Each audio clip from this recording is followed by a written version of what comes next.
Hello guys, आपका स्वागत है हमारे जीके स्टडी स्टफ में। आज की वीडियो में बात करने आ रहे हैं ड्यू कॉलेज के 4th सेमेस्टर के स्टूडेंट्स जिनका एग्ज़ाम बीए प्रोग्राम का है और साथ ही साथ उनका जो एग्ज़ाम है 15 जून को है, जो है हिस्ट्री, मतलब कि भारत का इतिहास जो सी पार्ट है उसके बारे में हम इस वीडियो में जानेंगे।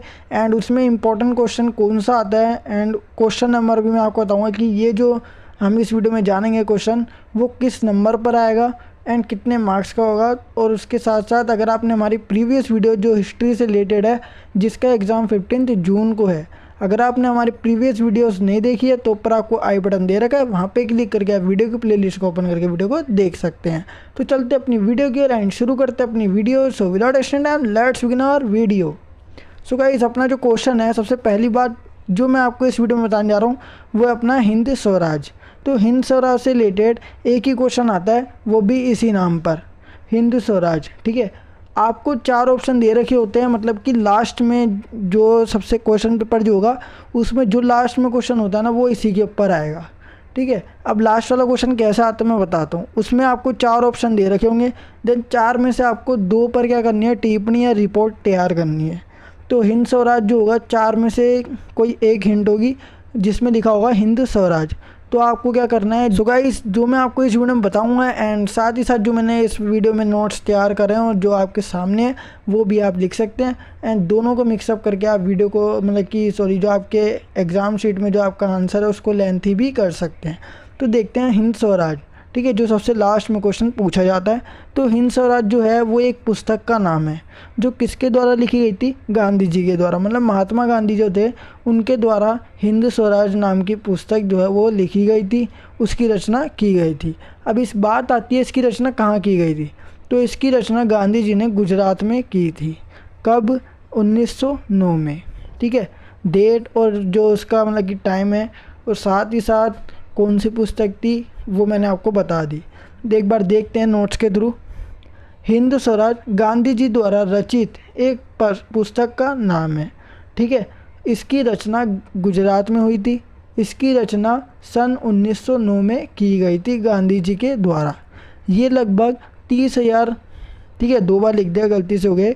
ठीक है, ये लगभग 30,000 शब्दों की लघु पुस्तिका, मतलब छोटी सी पुस्तक है जो 30,000 वर्ड्स में लिखी गई है, जिसे गांधी जी ने अपनी इंग्लैंड से दक्षिण अफ्रीका की यात्रा के समय पानी के जहाज़ में लिखा था।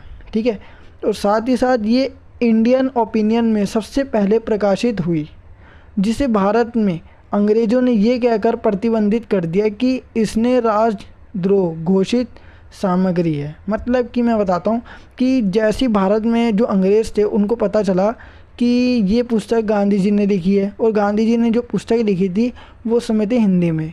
ठीक है, तो उस समय अंग्रेज़ों को तो समझ नहीं आती, तो जो भारत के अंदर अगर अंग्रेज़ थे ना उन्होंने ये कह दिया कि ये राजद्रोह के मतलब कि राजद्रोह के पक्ष में, मतलब कि एक तरीके से विद्रोह फैलाने की जो है ये पुस्तिका है, तो इसको हमें नहीं पढ़ना चाहिए। और उन्होंने क्या कर दिया, अंग्रेज़ों ने हिंद स्वराज की जो पुस्तक थी गांधी जी की उसको बैन करवा दिया।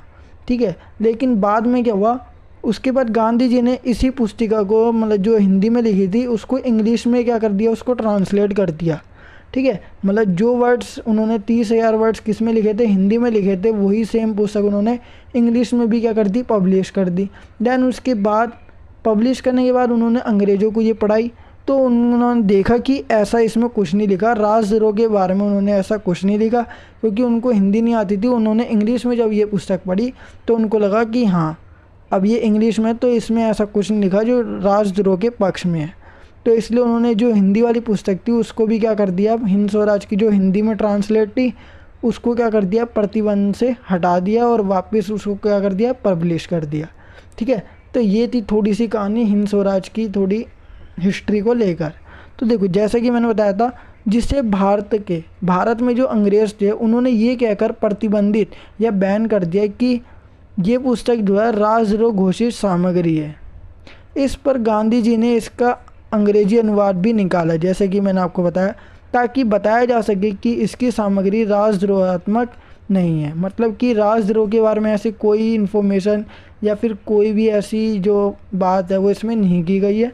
21 दिसंबर 1938 को इससे प्रतिबंध हटा लिया गया, मतलब जो अंग्रेज़ों ने पुस्तक पे प्रतिबंध लगाया था, बैन की थी, उसको वापस क्या कर दिया उन्होंने 21 दिसंबर 1938 में वापस उसे पब्लिश कर दिया, जो हिंदी में था और साथ ही साथ इंग्लिश में भी।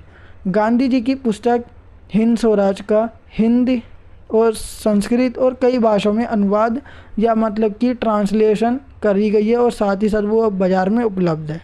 संस्कृत अनुवाद डॉक्टर प्रवीण पंड्या ने की थी। मतलब कि हिंद स्वराज का जो संस्कृत में अनुवाद किया गया वो डॉक्टर प्रवीण पंड्या ने किया था। ठीक है, अब क्या है, गांधी जी है ना निष्कर्ष के रूप में या कंक्लूज़न के रूप में ना गांधी जी पाठकों को ये बताते हैं कि पहला, आपके मन का राज्य स्वराज है। ठीक है, मतलब कि उन्होंने कंक्लूज़न में बताया कि आपके मन का जो राज्य है वो स्वराज है। और दूसरी बात, आपकी कुंजी सत्याग्रह। ठीक है, मतलब कि सत्य के बल पे चलना, आत्मबल, खुद के ऊपर मतलब कि आत्मबल रखना या फिर करुणा बल। ठीक है, ये है आपकी कुंजी।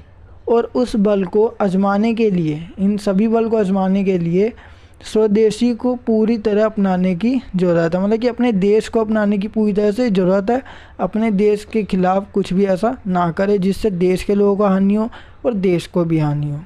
तो उन्होंने हिंदी में मतलब कि ये जो अपने पाठकों को ना वो निष्कर्ष देते हुए उन्होंने गांधी जी ने अपने पाठकों को निष्कर्ष देते हुए ये बात कही है। ठीक है, सो गाइस ये थी अपनी हिंद स्वराज से रिलेटेड थोड़ी सी इन्फॉर्मेशन, जो आपके लास्ट वाले क्वेश्चन पर जो 4 ऑप्शन आते हैं उनमें से 2 आपको करने होते हैं और उनमें से एक पॉइंट जो होगा ये भी हो सकता है। तो आपको एज इट इज़ जो है या फिर जो मैंने एक्सप्लेन किया वो भी आप कर सकते हैं। सो गाइस ये थी हमारी हिंद स्वराज के बारे में थोड़ी सी इन्फॉर्मेशन। एंड अगर आपको वीडियो पसंद है तो वीडियो को लाइक शेयर कमेंट करना बिल्कुल ना भूलिए। और साथ ही साथ अगर आप हमारे चैनल पर नए हो तो चैनल को सब्सक्राइब एंड बेल नोटिफिकेशन पे क्लिक करना बिल्कुल ना भूलिए। और गाइस इस वीडियो को इतना फैलाइए ताकि BA प्रोग्राम के 4th सेमेस्टर के जिनका एग्ज़ाम 15 जून को है, मतलब कि कल, वो उनको भी थोड़ी हेल्प मिले और उनको भी तरीका पता लग जाए कि हमें क्वेश्चंस के जो आंसर है वो कैसे लिखने हैं। सो गाइस मिलते हैं अपनी next video and next important question with explanation के साथ। So thanks for watching this video.